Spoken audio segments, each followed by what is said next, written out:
ایسی بیٹیاں زندہ درگور کر دی جاتی تھی۔ شوہر اپنی بیوی سے کہتا ہے بچی کو تیار کرو، بچی ہنسی خوشی تیار ہوتی ہے، سمجھتی ہے باپ گھمانے پھرانے لے کر جا رہا ہے۔ باپ بچی کو لے کر گھر سے نکلتا ہے، ہاتھ میں پھاوڑا پکڑتا ہے اور زمین پر گھڑا کھودنے لگتا ہے۔ ابا ابا میں آپ کو آئندہ تنگ نہیں کروں گی، میرے ساتھ ایسا مت کریں۔ کون تھا یہ ظالم باپ جو اپنے ننھے سے پھول کو منو مٹی کے تلے زمین میں دفن کر دیتا تھا اور اس کا ہاتھ بھی نہیں کپکپاتا تھا؟ یہ تھا آج سے 1500 سال پہلے عرب کا باپ، جن کے لیے بیٹیاں شرمندگی کا سبب بنتی تھی۔ جس معاشرے میں بیٹی کو زندہ دفن کیا جاتا تھا، اسی معاشرے میں ایک والد نے اپنی بیٹی کو اپنے جگر کا ٹکڑا قرار دیا۔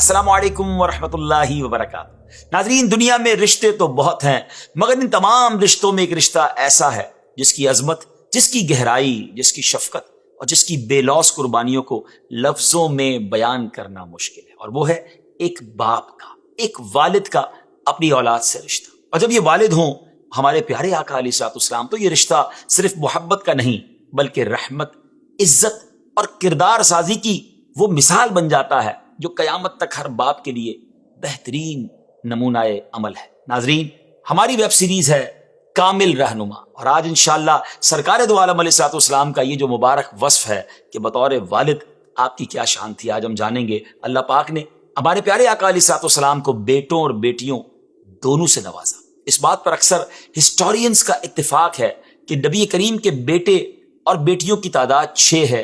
2 بیٹے حضرت قاسم اور حضرت ابراہیم، اور 4 صاحبزادیاں حضرت زینب، حضرت رقیہ، حضرت ام کلثوم اور حضرت فاطمہ رضی اللہ تعالی عنہ۔ لیکن کچھ نے یہ بھی کہا کہ آپ کے ایک صاحبزادے عبداللہ بھی ہیں۔ اس قول کی بنا پر آپ کی مقدس اولاد کی تعداد 7 بنتی ہے۔ آپ کے صاحبزادے تو بچپن ہی میں فوت ہو گئے تھے، اور صاحبزادیوں میں سے بھی سوائے حضرت فاطمہ رضی اللہ تعالیٰ عنہ کے تینوں نے آپ ہی کی زندگی میں وصال فرمایا تھا۔ ناظرین، ہمارے پیارے آقا علیہ الصلوۃ والسلام دنیا کے سب سے زیادہ رحیم و شفیق والد تھے۔ زمانہ جاہلیت کے لوگ بیٹیوں کو زندہ درگور کر دیتے اور ان کی پیدائش پر صفے ماتم بچ جاتی تھی، جبکہ لڑکوں کی پیدائش پر خوشی کا اظہار کیا جاتا تھا، جیسا کہ اللہ پاک نے سورہ نحل کی آیت نمبر 58 اور 59 میں فرمایا ہے۔ اور جب ان میں کسی کو بیٹی ہونے کی خوشخبری دی جاتی ہے تو دن بھر اس کا منہ کالا رہتا ہے اور وہ غصے سے بھرا ہوتا ہے۔ اس بشارت کی برائی کے سبب لوگوں سے چھپا پھرتا ہے۔ کیا اسے ذلت کے ساتھ رکھے گا یا اسے مٹی میں دبا دے گا؟ خبردار، یہ کتنا برا فیصلہ کر رہے ہیں۔ ایسے دور میں جب بیٹیوں کے ساتھ یہ ظالمانہ سلوک کیا جاتا تھا، ایسے دور میں ہمارے پیارے آقا علیہ الصلوۃ والسلام وہ پہلی ہستی ہیں جنہوں نے سب سے پہلے بیٹیوں کو عزت دی، ان کی ولادت پر خوش ہوئے اور ان سے پیار، محبت اور لطف و کرم سے پیش آئے۔ ناظرین، اس بات کو سمجھنے کے لیے ایک حدیث پاک بڑی کمال کی ہے۔ ویسے تو بہت ساری احادیث فضائل اولاد میں اور خاص طور پہ بیٹیوں کے فضائل میں ملتی ہیں۔ ایک جگہ نبی پاک علیہ السلام فرماتے ہیں جس کا مضمون ہے بیٹیوں کو برا نہ کہو، بے شک میں بھی بیٹیوں والا ہوں۔ یہ جو جملہ ہے نا، میں بھی بیٹیوں والا ہوں، یہ بڑا دل کو لگتا ہے۔ تو آپ میں سے جن کے پاس بچیاں ہیں، خوش نصیب ہیں، اپنی بچیوں سے پیار کیجیے، اپنی اولاد سے پیار کیجیے۔ ناظرین، بیٹیوں کے والد کی ایک اہم ذمہ داری یہ ہوتی ہے کہ وہ ان کا اچھی جگہ رشتہ کروائے۔ پیارے آقا علیہ الصلوۃ والسلام نے اپنی بیٹیوں کی شادیوں کا اہتمام کیا، ان کے حق مہر نہایت مناسب اور آسانی سے ادا ہونے والے رکھے، اور ان کے لیے ان کے معیار کے رشتے بھی پسند کیے۔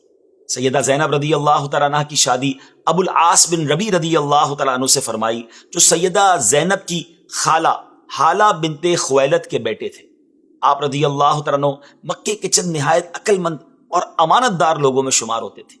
نبی کریم علیہ الصلوۃ والسلام نے آپ کی تعریف کرتے ہوئے فرمایا، اس نے مجھ سے جو بات کہی سچ کہی، جو وعدہ کیا اسے پورا کیا۔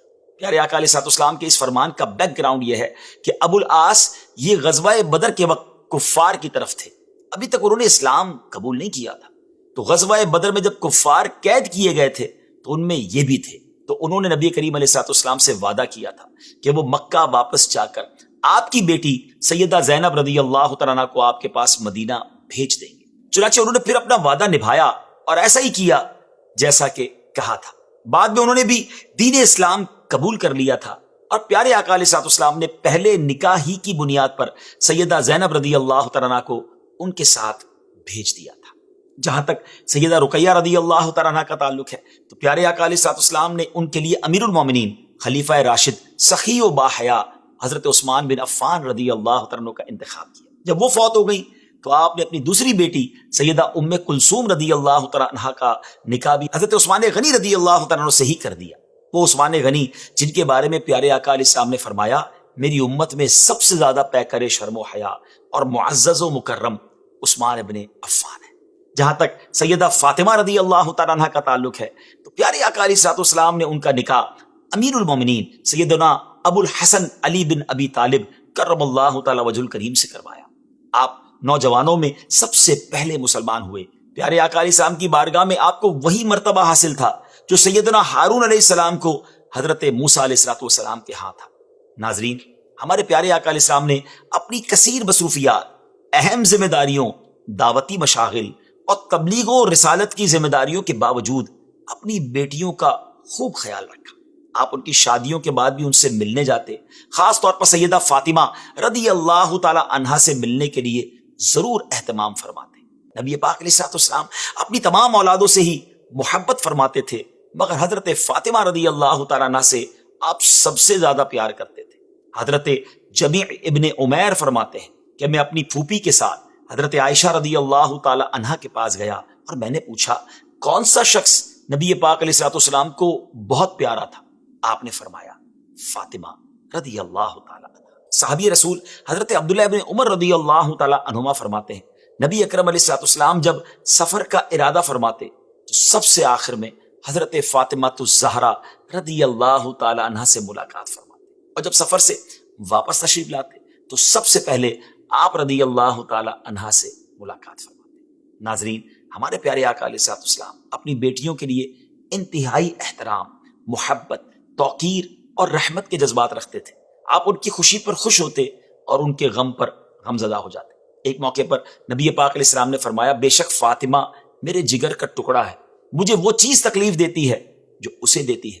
پیارے آقا علیہ الصلوۃ والسلام کبھی کبھی آپ رضی اللہ تعالی عنہا کو زیادہ شفقت اور محبت کا احساس دلانے کے لیے اپنا رازدار بھی بناتے۔ چند روایت کا خلاصہ ہے کہ سیدہ عائشہ رضی اللہ تعالی عنہا راوی ہیں اس واقعے کی، فرماتی ہیں کہ ایک مرتبہ سیدہ فاطمہ رضی اللہ تعالیٰ عنہ چلتی ہوئی تشریف لائیں اور ان کی چال نبی پاک علیہ الصلوۃ والسلام کی چال جیسی تھی۔ پیارے آقا نے انہیں دیکھ کر فرمایا میری بیٹی کا آنا مبارک ہو۔ پھر آپ نے انہیں اپنے دائیں یا بائیں جانب بٹھا لیا، اس کے بعد انہیں آہستہ سے کوئی بات کہی تو وہ رونے لگی۔ پھر آقا علیہ الصلوۃ والسلام نے دوبارہ ان میں سے کوئی راز کی بات کی تو وہ ہنس پڑی۔ آپ رضی اللہ تعالیٰ عنہ فرماتی ہیں میں نے بعد میں سیدہ فاطمہ رضی اللہ تعالیٰ عنہا سے پیارے آقا علیہ الصلوۃ والسلام کی گفتگو کے متعلق پوچھا تو آپ نے کہا جب تک رسول اللہ علیہ الصلوۃ والسلام حیات ہیں میں آپ کے راز کو کسی پر نہیں کھول سکتی۔ ام المومنین فرماتی ہیں پھر جب پیارے آقا علیہ الصلوۃ والسلام وصال فرما گئے ظاہری طور پر تو میں نے ان سے اس بات کے بارے میں پوچھا تو انہوں نے بتایا کہ پہلی مرتبہ جب پیارے آقا علیہ الصلوۃ والسلام نے مجھ سے آہستہ گفتگو کی تھی تو اس میں آپ نے فرمایا تھا کہ آپ کی اس مرض میں وفات ہو جائے گی، جس میں واقعی آپ کی وفات بھی ہوئی۔ یہ سن کر میں رو پڑی۔ پھر دوبارہ میرے آقا علیہ الصلوۃ والسلام نے آہستہ مجھ سے جو بات کہی اس میں آپ نے فرمایا کہ اہل بیت میں سب سے پہلے میں آپ سے جا ملوں گی، اور اس بات پر میں ہنسی تھی۔